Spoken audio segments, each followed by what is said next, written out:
বসন্তকালীন গল্প নিয়ে সাপ্তাহিক সাহিত্যপাঠ হাজির আজকের রজনীতে। নমস্কার, আমি ঋষিতা। সাপ্তাহিক সাহিত্যপাঠের পক্ষ থেকে আজ আপনাদের জন্য রিমা বিশ্বাসের লেখা দিনের শেষে। লেখিকার প্রথম বই বৃষ্টি ভেজা দিনগুলো প্রকাশিত হয় নভেম্বর 2019 সালে। তার উন্মোচন গল্পটি প্রকাশিত হয় 27শে ডিসেম্বর 2020 সালে আনন্দবাজারের রবি বাসরীয় সংখ্যায়। আজকের গল্পটি আমরা নিয়েছি রিমা বিশ্বাসের কলমে ফেসবুক পেজ থেকে। পেজের লিংক ডেসক্রিপশনে উল্লেখিত। প্রধান চরিত্রে কৌশিক, সুমন ও অনন্যা। গল্প পাঠে আশীর্বাদ, ইন্দ্রাণী, ত্রিদীপ, স্মৃতিকা, মৌলিমা, নীল ও স্বস্তিকা। গল্পের সূত্রধর আমি ঋষিতা। শুরু হচ্ছে দিনের শেষে।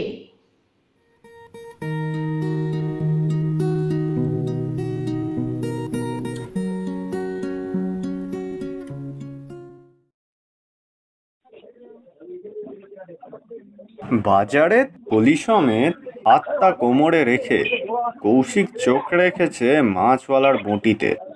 ক্ষিপ্র হস্তে মদন মাছের টুকরো করছে। মাছ কাটাও একটা আর্ট। প্রায় 2 কিলো 700 ওজন কাতলাটার। তাতে এমন সাইজ করে কাটা কি মুখের কথা? 4টে বেড়াল কৌশিকের মতোই মনোযোগ দিয়ে দেখছে মাছের পরিণতি। তবে দুঃখী মনে নয়, লোভী মনে। যদিও নিজেদের সংযত রাখার প্রচেষ্টায় পুরো শরীরটাকে গুটিয়ে ফুলিয়ে উলের গোলার মতন করে নিয়েছে। মাঝে মাঝে অস্ফুটে ডাকছে, ম্যাও ম্যাও। তালে তালে লেজটাও দুলছে। কৌশিক হাসল বেড়ালের অবস্থায়। সংযম না নিরুপায়তা? নিরুপায়তাই হবে। সুযোগ পেলে কি বিড়াল বসে বসে মিউ মিউ করতো? মুখে নিয়ে দিত দের ছুট। মানুষও তো তাই। নিরুপায় অবস্থায় মেজাজ স্বভাব একরকম, আবার অবস্থা বিরূপ হলে কুকুরের লেজের মতন খাড়া মেজাজ সুরসুর করে পদযুগলের মাঝে এসে স্বস্তির আশ্রয় নেয়। এসব আজকাল খালি মাথায় আসে কৌশিকের। যেমন এই মদনের ঝপাঝপ মাছের মুড়ো, পেটি, লেজা বের করে গামলায় রাখার সঙ্গে সঙ্গে মনে হচ্ছিল জীবনটাও বুঝি এইরকম টুকরোতে ভাগ করা। মুড়ো হলো যৌবন বা জীবনের প্রারম্ভ। মাথায় সর্বস্ব টাকা কামাও কি জীবনে থিতু হও, অবশ্যই হতে হবে মস্তিষ্কের শরণাপন্ন। তারপর পেটি, মাঝ বয়স। নজর রাখো পেটের। পেট তখন সর্বস্ব, সর্বরোগের উৎস। বাকি জীবনটা গড়াগড়িয়ে টানতে হলে পেটের যত্ন নিতেই হবে মশাই।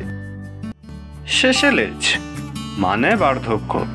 তখন আর সংসারের মাথা নয়, লেজ নয়। আয়েসে লেজ নেড়ে সব কিছু নিরীক্ষণ করো, নতুবা কেবলই লেজ হয়ে মাথার পেছন পেছন ঘোরো। আবার মনে মনে হাসলো কৌশিক। এসব জীবন দর্শনের কথা মাথায় আসছে রিটায়ারমেন্টের পর পর। আগে এত কথা ভাববার সময় কোথায় ছিল? এখন অবসর। ছেলেটা তো বেশ ভালোই তৈরি হয়েছে, কথা কম বলে, কাজ নিয়ে থাকে। তবে কৌশিককে সম্মান করে, ভালোবাসে নিশ্চয়। বউটিও তো হয়েছে বেশ বিউটিফুল। সব দিকে খেয়াল। কৌশিকের দিকেও তো কত নজর। কৌশিক সকালের চায়ে আদা খায়, জল খাবারে রুটি তরকারির সঙ্গে একটা মিষ্টি। গরম ভাত ছাড়া কৌশিক খেতেই পারে না। এইসব কি করে যে আবিষ্কার করলো মেয়েটা, তা কৌশিক ভেবে পায় না। বিয়ের পর এসে থেকে তো শাশুড়িকে পায়নি মেয়েটা, তাও শিখে নিয়েছে সব একাই। মাছের থলি হাতে কৌশিক এবার সবজি বাজারের দিকে গেল। টাটকা কিছু সবজিপাতি নিতে বলেছিল পাপিয়া। সন্দীপ ভালোবাসে মটরশুঁটির কচুরি, পাপিয়া পছন্দ করে পালং শাক। ওরা যেমন কৌশিকের সব ভালো লাগা মন্দ লাগা মনে রাখে, কৌশিকও আদায় করে নিয়েছে সেই কৌশল। সবজিওয়ালার সামনে ঝুঁকে পালং শাকের আটি সব তুলতে যাবে, এমন সময় মনে হলো কেউ যেন ডাকলো, কৌশিক। আরে এই! কৌশিক পিছনে ফিরে দেখে মোটা সোটা চেহারার টাকমাথা বয়স্ক ভদ্রলোক এগিয়ে আসছে। কিছুক্ষণ তাকিয়ে থেকেই চিনতে পারলো কৌশিক। অবাকও হয়েছে। সেই অবাক আর চমক মিশে একটা মিশ্র হাসি খেলে গেল মুখময়। হেসে কৌশিক বলল, সুমন যে! আরে কতদিন বাদে দেখছি। হ্যাঁ, কত বদলে গেছিস। চিনতে যে পেরেছি সেই ঢের। তা তোকে কিন্তু দূর থেকেই দেখে চিনেছি। বুড়োটে চেহারার সেই ছোড়াটা না? সুমন হা হা করে হেসে কৌশিকের কাঁধ চাপড়ালো। কৌশিক বলল, কিন্তু এত বছর পর দেখা, তুই ছিলি কোথায় শালা? আফটার গ্র্যাজুয়েশন জাপান চলে গিয়েছিলাম। ওখানে একটা কোম্পানিতে টেকনিশিয়ানের জবে ঢুকে পড়ি। তারপর ওই কোম্পানিতে থেকে থেকেই ভালো মাল করি আর কি, বুঝলি। দেশে ফিরেছি এই 2 মাস হলো। বলিস কি? একেবারে কারুকে কিছু না বলে সোজা জাপান? তোর ফ্যামিলির সবাই? যখন জাপান গিয়েছিলাম তখন বাড়িতে ছিল বিধবা মা আর বেচিলার জ্যাঠা। জ্যাঠার পেনশনেই মার চলতো। এখন দেশে ফিরেছি, মা জ্যাঠা তো কেউ নেই। এখন আমি পুরনো সব বন্ধুদের খোঁজার কাজ নিয়েছি। তোর সঙ্গে দেখা হওয়াটা অবশ্য কাকতালীয়, নইলে বাকিদের খোঁজ করতে রীতিমতো রিসার্চ করতে হয়েছে। সেই যে রে তন্ময়, মনে পড়ে? বেটা এইসা মোটা হয়েছে। যোগাযোগ আছে তোর সঙ্গে? কৌশিক মাথা নাড়ল। সুমন বলল, আর সতীনাথকে মনে আছে? সেই যে অঙ্ক টুকতে ধরা পড়েছিল রে, শালা আবার অঙ্কের মাস্টার হয়েছে। বলতে বলতে সুমন হাসলো শব্দ করে। কৌশিক স্মিত হাসল। সুমন হাসি থামিয়ে হঠাৎ ভুরু কুঁচকে বলল, তোর ব্যাপার কি বলতো?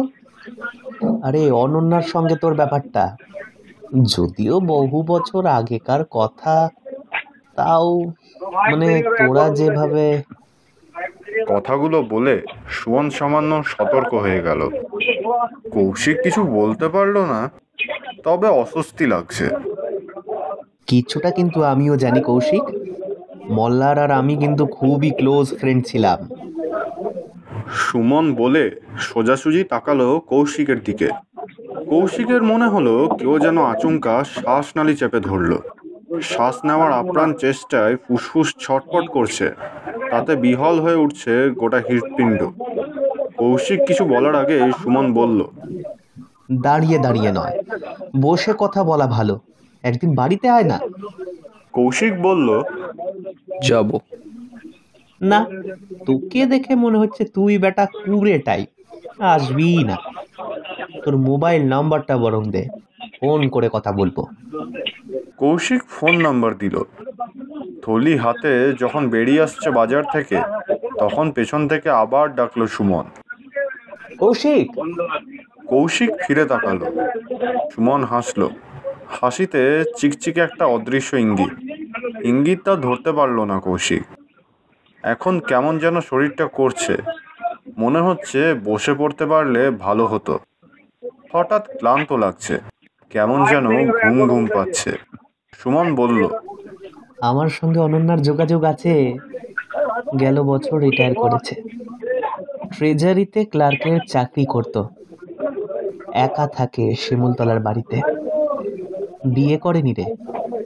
চাইলে আমার কাছ থেকে নাম্বার নিতে পারিস, দেব? কৌশিক মাথা নেড়ে না বোঝালো।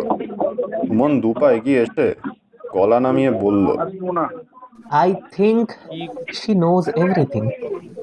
কিছুটা আমিও জানি, বাট চাইছিলাম তুই বল। বাট এনিওয়ে, তুই বলতে না চাইলে।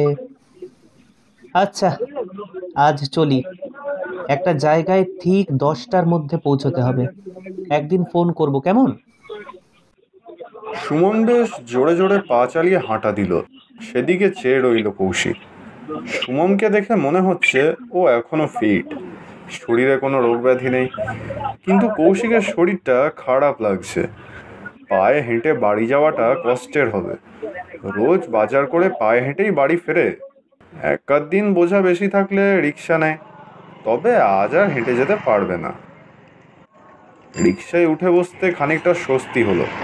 বাতাস কেটে 3 চাকা এগোচ্ছে, মুখে চোখে হাওয়া লাগাটা জলের ঝাপটার মতন কাজ করছে।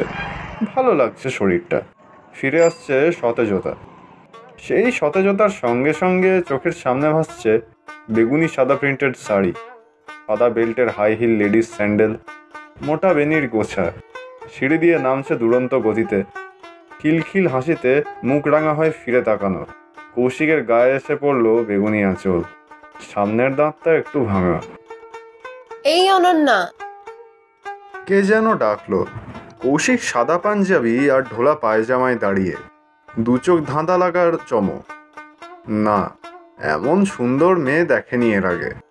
এত চঞ্চল, অত সুন্দর, এত গোছানো। নাম জানলো অনন্যা, একই ক্লাসে, অনন্যা মিত্র। কলেজ লাইব্রেরি থেকে চোখের বালি বইটা তুলেছিল অনন্যা। কলেজের বেঞ্চে রাখা ছিল বইটা। কোনো এক ফাঁকে বইয়ের ভিতর কৌশিক কৌশলে লুকিয়ে রাখলো 2 ভাঁজ করা চিঠি। বেশি কথা নয়, 2-1 লাইন। তুমি মিশে রয়েছ আমার আত্মার সঙ্গে। প্রত্যাখ্যাত হওয়ার ভয় আছে ঠিকই, তবু ফুল আর গন্ধ যে আলাদা করা যায় না। পারলে চেষ্টা করে দেখো। চিঠি না, ওটাকে চিরকুটি বলা চলে। নিচে অবশ্য নাম লিখেছিল কৌশিক, লিখেছিল ইতি কৌশিক। পুনশ্চ তোমার নাম লিখিনি। তোমার নাম লেখার অধিকারটা তুমি দিলে তবে লিখব। পরে মনে হয়েছিল কি পাগলামি করে ফেলেছে কৌশিক, কি দরকার ছিল এইসব লেখার। এবার যদি ওই চিরকুট সবাইকে দেখায়, দেখিয়ে হাসাহাসি করে, বা কাকে উদ্দেশ্য করে এই চিরকুট বুঝতে না পেরে ওটা যেমন ছিল তেমনই চোখের বালির ভিতর যত্ন করে ফেলে রাখে, কি দরকার ছিল কৌশিকের এমন ছেলে মানুষই ভুল করার? দাদু দাদু দাদু। বারান্দার গ্রিল ধরে জুনি চেঁচাচ্ছে, ছোট ছোট পায়ে থির থির করে লাফাচ্ছে। রিক্সা বাড়ির সামনে এসে দাঁড়িয়েছে। কৌশিক রিক্সা থেকে নামলো। ভাড়া মিটিয়ে ভেতরে ঢুকতে জুনি পায়ে পায়ে ঢুকলো ঘরে। দাদু, কালার পেন্সিল এনেছো? ইরেজার? কৌশিক জুনির চুল ঘেঁটে দিয়ে বলল, বিকেলে এনে দেব, কেমন? আজ শরীরটা ভালো লাগছিল না সোনা। ও মা, কি হয়েছে? এগিয়ে এসে পাপিয়া ব্যাগটা নিল শ্বশুরের হাত থেকে। কৌশিক বলল, তেমন কিছু না, একটু টায়ার্ড লাগছিল। কতবার তোমাকে বলেছি প্রেশারটা চেক করো, তুমি কেন শোনো না বলো তো? আজই তোমার ছেলেকে বলবো তোমার প্রেশারটা চেক করতে। কৌশিক বলল, কিছু লাগবে না পাপিয়া, মানুষের কি ক্লান্তি লাগতে নেই? একটু রেস্ট নিলেই ঠিক হয়ে যাবে। নিজের ঘরে এসে কৌশিক শুয়ে পড়ল। শুলো ঠিকই, কিন্তু বাজারে হঠাৎ যে ঘুম ঘুম পাচ্ছিল, সেই ঘুম ঘুম ভাবটা আর নেই। ইচ্ছে করছে সেই পার্কটায় যেতে, কলেজ চত্বরে উল্টো দিকের পার্কটা।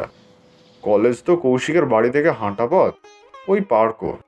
এই এতগুলো বছরে কৌশিক কত বাড়ি তো গেছে পার্কে, বসে থেকেছে পার্কের সেই চাঁপা ফুলের গাছটার নিচের বেঞ্চটায়। ফুলের গন্ধ যখন বাতাসে ছড়িয়ে পড়ত, কৌশিকের মনে হতো কার যেন সান্নিধ্য মিলছে, খুব কাছে, খুব আপনজন কারো। ঘন্টার পর ঘন্টা কৌশিক বসে থেকেছে, বসে থেকে অনুভব করেছে শূন্যতা। তবে শুধুই কি শূন্যতার অনুভব করতে যেত কৌশিক? একটা সুপ্ত বাসনা কি ছিল না? ছিল না অন্তত একটিবার ওকে দেখার ইচ্ছে? সেই মেয়েটার যে দু চোখে ঠিক থেকে ঘেন্নায় তাকিয়েছে কৌশিকের দিকে, বলেছে, ছি, এই ছিল মনে? কৌশিক নীরবে সে ঘৃণার চাবুক খেয়েছে। বলেনি আস্তে, ব্যথা হয়। ওভাবে দেখো না, আমারও তো মন আছে। তুমি কি বুঝবে লক্ষ্মীটি? বুঝবে কি? না, বুঝতো না অনন্যা। অনন্যা কেন, কেউ কি বুঝতো কোনো মেয়ে? যে ছেলেটা তার সঙ্গে ঘুরছে ফিরছে, একসঙ্গে হাসি ঠাট্টা করছে, যার সঙ্গে গল্পের বইয়ের আদান প্রদান হচ্ছে, হচ্ছে সিনেমার আলোচনা, যার সঙ্গে বসে ঠিক করা হচ্ছে বিয়ের পর ঘরটা কেমন করে গোছাবে, তবে পাতাবাহার লাগাবে নাকি বাহারি ফুল, একটা কুকুর পুষবে যার নাম দেবে তারা। কৌশিক বলেছে। তারা তো আকাশে থাকে, টিম টিম করে জ্বলে। সে তোমার ঘরে এসে ঘেউ ঘেউ করে ডাকবে? হ্যাঁ ডাকবে, আমি রাখবো, ব্যাস। বেশ, রেখো। সেই কৌশিক হঠাৎ একদিন বিয়ে করে বসবে অনন্যাকে কিছু না জানিয়ে। এ বিশ্বাসঘাতকতা ছাড়া আর কি। তবু কৌশিকের মনে আশা ছিল কোনো এক বিকালে হয়তোবা পথ ভুল করে অনন্যা আসবে এই পার্কে, আনমনে বসে থাকবে ওই বেঞ্চে, বেনির গোছায় হাত বোলাতে বোলাতে গুনগুন করে গাইবে। ভালোবাসি ভালোবাসি এই সুরে কাছে দূরে জলে স্থলে বাজায় বাজায় বাসি ভালোবাসি ভালোবাসি। বেঞ্চে পড়ে থাকা একটা চাঁপা ফুল হয়তোবা গুঁজবে বেনিতে, যেমন কৌশিক কোনো এক সময় অতি যত্নে গুঁজে দিত চুলে। আর তখন কৌশিক দূরে দাঁড়িয়ে থেকে দেখবে কৌশিকের প্রথম আর শেষ প্রেম অনন্যাকে। প্রথম আর শেষ। সত্যিই তো, কৌশিক কি আর কখনো কাউকে ভালোবেসেছে? কাজল ছিল সমাজ স্বীকৃতি স্ত্রী, প্রকৃতি স্ত্রী কি ছিল সে? বিকেল হতে গায়ে শার্ট চড়িয়ে কৌশিক বেরিয়ে পড়ল। বেরোবার সময় পাপিয়া বলল, আজ কেন বেরোচ্ছ বাবা? শরীর ঠিক নেই, শুয়ে থাকো না। কৌশিক হেসে বলল, জুনির জন্য রং পেন্সিল কিনে আনি। ধুর, ছাড়ো তোর খেয়ালের কথা। কৌশিক বলল, অনেক দিন কলেজ চত্বরের পার্কটায় যাইনি, একটু ঘুরে আসি। উফ, তোমার সেই পার্ক কি আছে ওই পার্কে বলো তো? বিয়ে হলো প্রায় 8 বছর। এই 8 বছর তোমার পার্ক প্রীতি তো একটুও ফিকে হতে দেখলাম না। মার সঙ্গে যেতে বুঝি? পাপিয়া ঠোঁট টিপে হাসল। কৌশিক বলল, দরজা লাগিয়ে দাও, আমি ঘুরে আসি। দরজার কাছে এসে পাপিয়া বলল, বেশিক্ষণ পার্কে বসে থেকো না, মাথায় ওষ পড়বে। কৌশিক বেরিয়ে পড়ল। আকাশে আলো ফুরিয়েছে, বাতাসে শিরশিরে ঠান্ডা ভাব। দোকানের সামনে রাস্তাগুলো ভেজা, সবে সবে দোকান খোলা শুরু হয়েছে তাই। কৌশিক পার্কে এসে পৌঁছালো। বেঞ্চে বসে নাক টেনে নিতে চাইল চাঁপা ফুলের গন্ধ, কিন্তু পেল না। এই সময় চাঁপা ফুল ফোটে না। চাঁপা ফুল বসন্তের ফুল। এখন তো শীত। মোবাইলটা বেজে উঠতে কৌশিক ফোনটা চোখের সামনে ধরল। নাম্বারটা চেনা না। রিসিভ করে হ্যালো বলার পরও ওপাশ থেকে কোনো সাড়া পেল না কৌশিক। হ্যালো হ্যালো হ্যালো, কে বলছেন? কৌশিক বার 2-3 হ্যালো বলে যখন ফোন রেখে দেবে, তখনই ওপ্রান্ত থেকে সাড়া দিল। কৌশিক বলছেন? মেয়েলি গলা, তবে চেনা বলে মনে হচ্ছে না।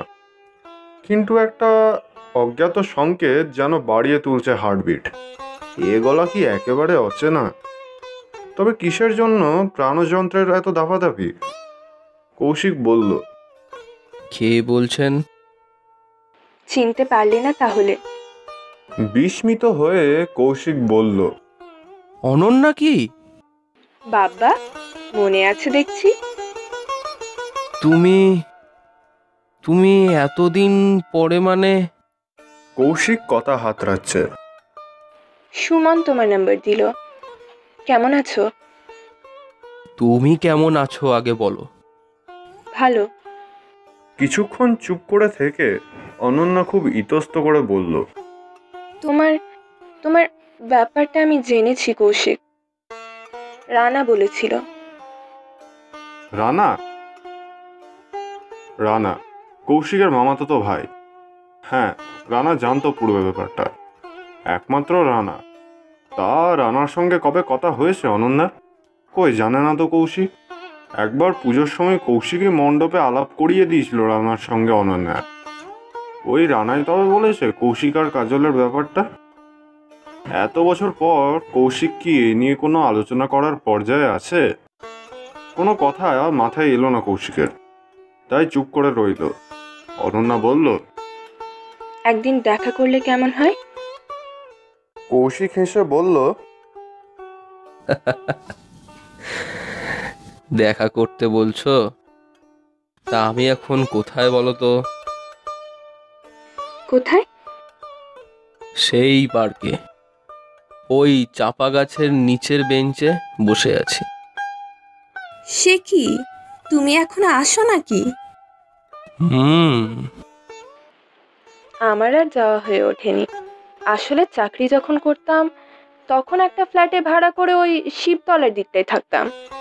রিটায়ারমেন্টের পর আবার নিজের বাড়িতে ফিরেছি। বাড়িতে তো এখন আমি ছাড়া আর কেউ নেই, পুরোটা সময় ফাঁকাই কাটে। বিয়ে করনি যে? করতে আর পারলাম কই। কৌশিক দীর্ঘশ্বাস ফেলল। অনন্যা বলল, কাল যাবো পার্কে, থাকবে তো?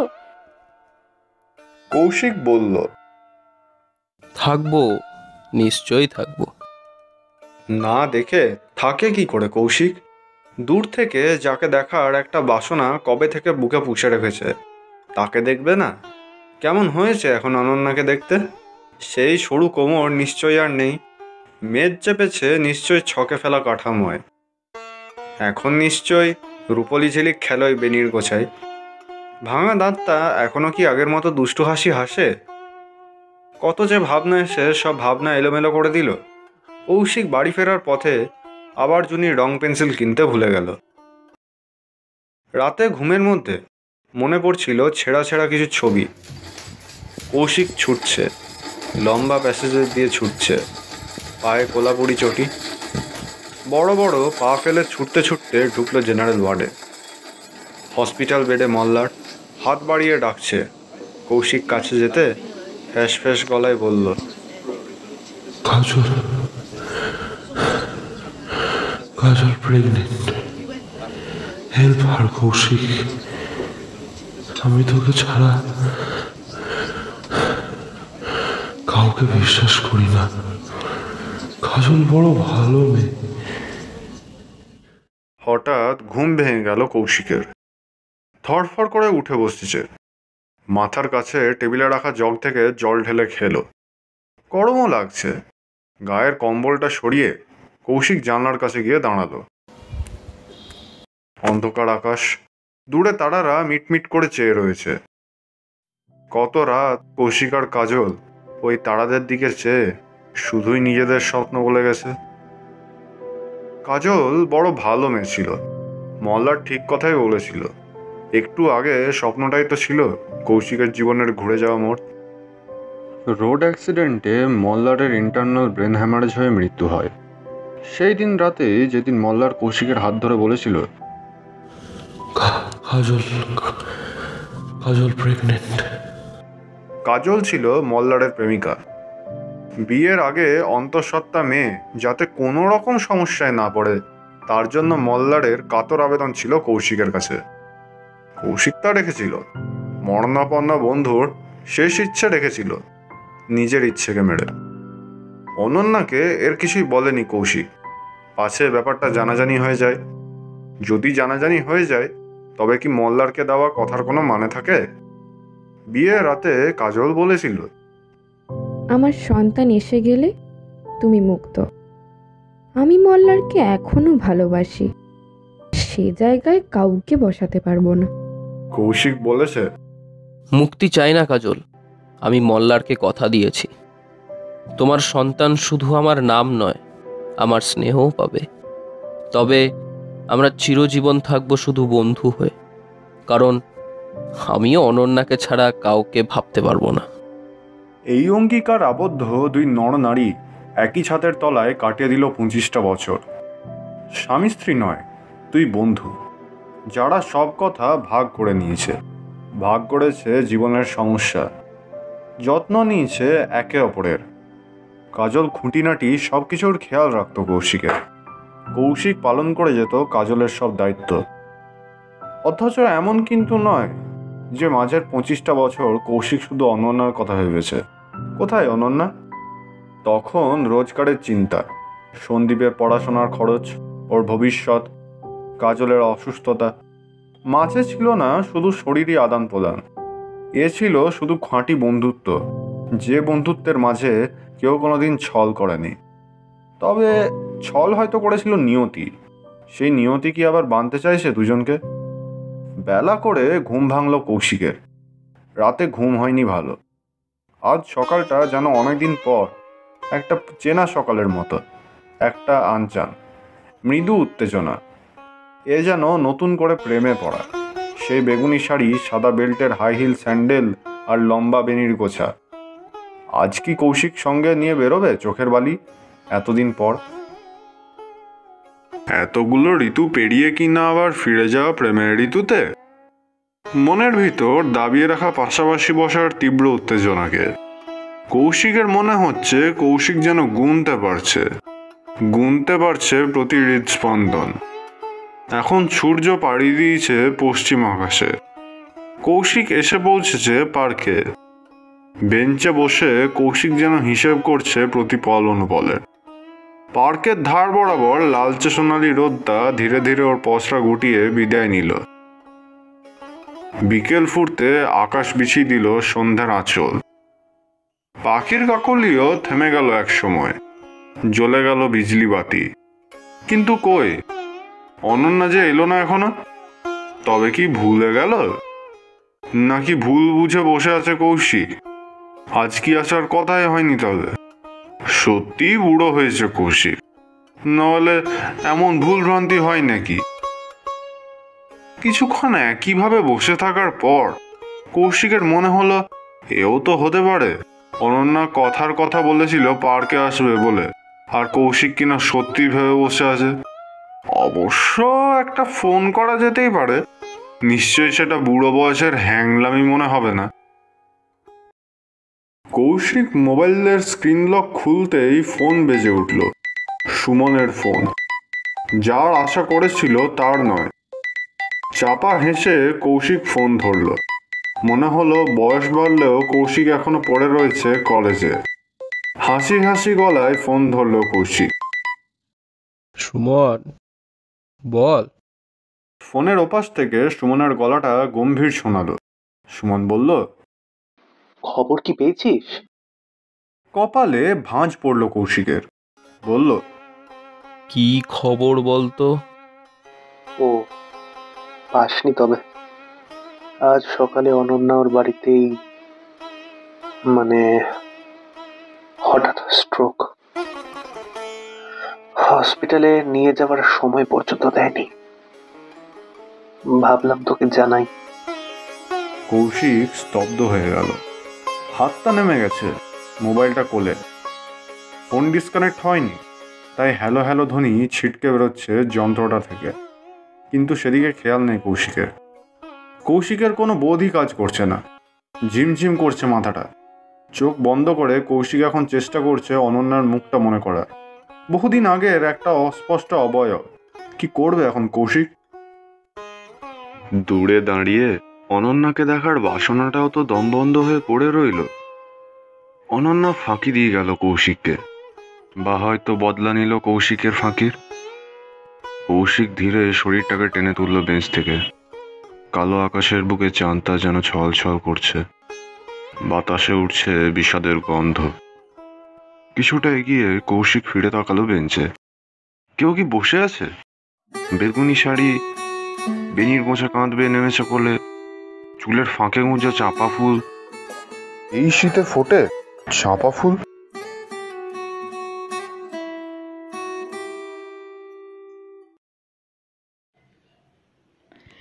আপনারা শুনলেন রিমা বিশ্বাসের লেখা ছোট গল্প দিনের শেষে।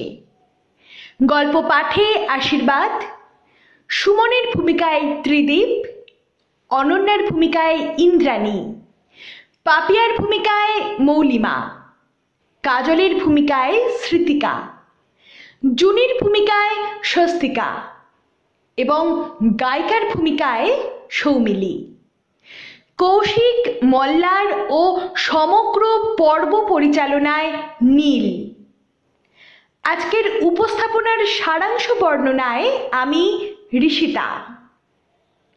এই উপস্থাপনা আপনাদের আরও কাছে পৌঁছে দেওয়ার জন্য আমরা ধন্যবাদ জানাতে চাই প্রমোশনাল টিমের সদস্যদের, অর্থাৎ সম্পিতা চন্দ্র, নিবেদিতা ধীবর, সুমন হালদার, অমৃত মণ্ডল, সৌরিমা বড়ুয়া ও শুভম ভট্টাচার্য।